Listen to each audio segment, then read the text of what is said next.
The purpose of life is not to work forever, but to work in whatever time frame that we have and still be able to produce meaningful results. Really embrace the idea of work while you work and play while you play, so that a section of your life is devoted into working and producing meaningful outputs. And on the rest of the time, you're not stressed about work and you go on about enjoying the beauties and the pleasures of life. So while following that train of thought, I came across this beautiful book called Deep Work by Cal Newport, which goes into the depth of explaining what deep work is, why it is valuable, why it is rare, why it is meaningful, and gives us some set of rules to deep work. One of the rules in this book is, in order to work deeply, you need to follow one of the 4 deep work scheduling philosophies, which I want to discuss today. The 4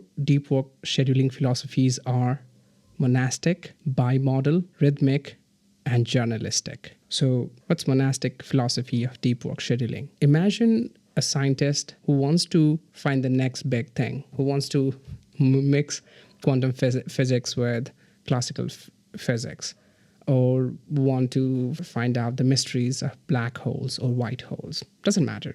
They want to do a big research, or they want to solve really complex mathematical problems that hasn't been solved yet. And you'd be shocked at how many things that science knows that it doesn't know. So there are many things on the horizon of science. So imagine a scientist, a philosopher, a mathematician, or a writer trying to write a new book. They need their undivided attention into their core work, and they need long stretches of time to do that. It can easily be years and years of work. So these kind of people deploy monastic philosophy of deep work, where they are completely dissociated, or they are very much dissociated from shallow work. Things like communicating regularly with other people. It doesn't mean that there's a complete lack of communication. It's just they put all their attention into one thing.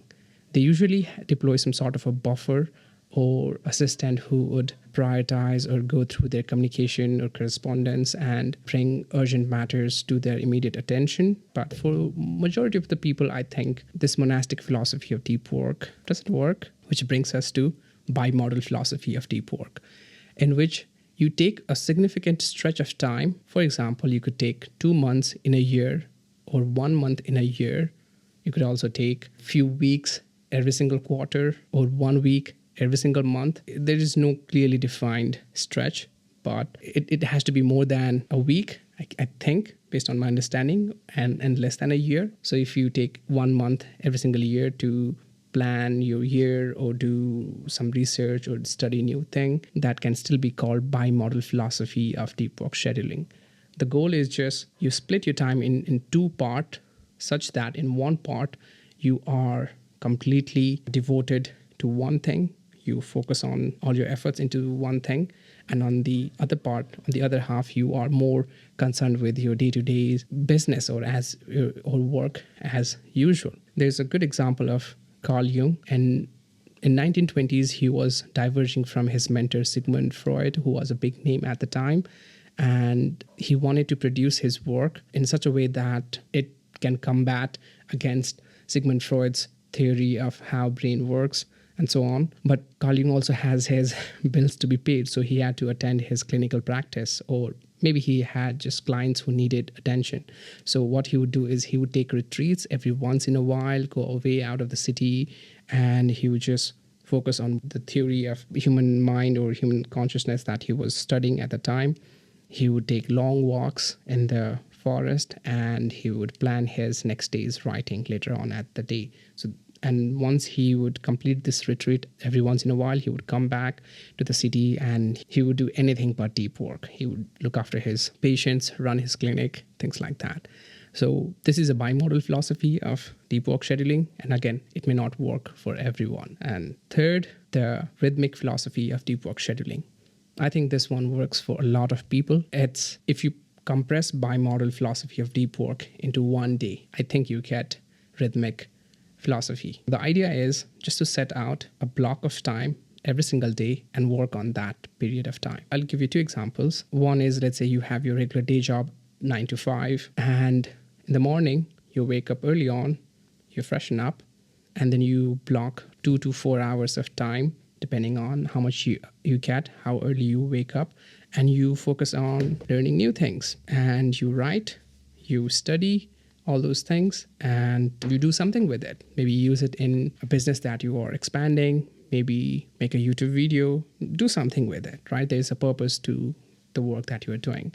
And on the rest of the day, you do non-deep work or whatever is your regular work. Maybe you run a bakery, maybe you communicate with your colleagues all day long, you do something else, right? That is one example of rhythmic philosophy of deep work scheduling. And the idea is that if you put enough time every single day, let's say you put 2 hours every single day over the course of a year, you get more than 700 hours in a year, which is a decent block of time. And I think it's enough time to produce some substantial amount of work in a year. The other example of rhythmic philosophy of deep work scheduling is your standard office work. Everyone working on some common project meets at the same place, at the same time, every single day, 5 days a week or 6 days a week, and they work on the project. Isn't it a coincidence that this is also the philosophy of rhythmic philosophy of deep work scheduling? And lastly, there is journalistic philosophy of deep work scheduling.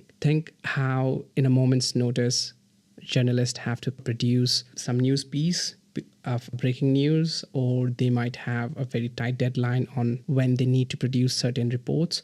So journalists, they just have to switch their brain and use their willpower to just focus all their effort and concentration into the subject matter at hand and produce a meaningful, corroborated, fact-checked piece of output. It can be applied to other field as well. Let's say you are a team lead of a project. You need to communicate with the stakeholders of the project. You need to communicate with all the members of your project, and you also need to get your own work done, right? So you may have to review other work regularly. You may have to communicate the progress of your project regularly to the stakeholders.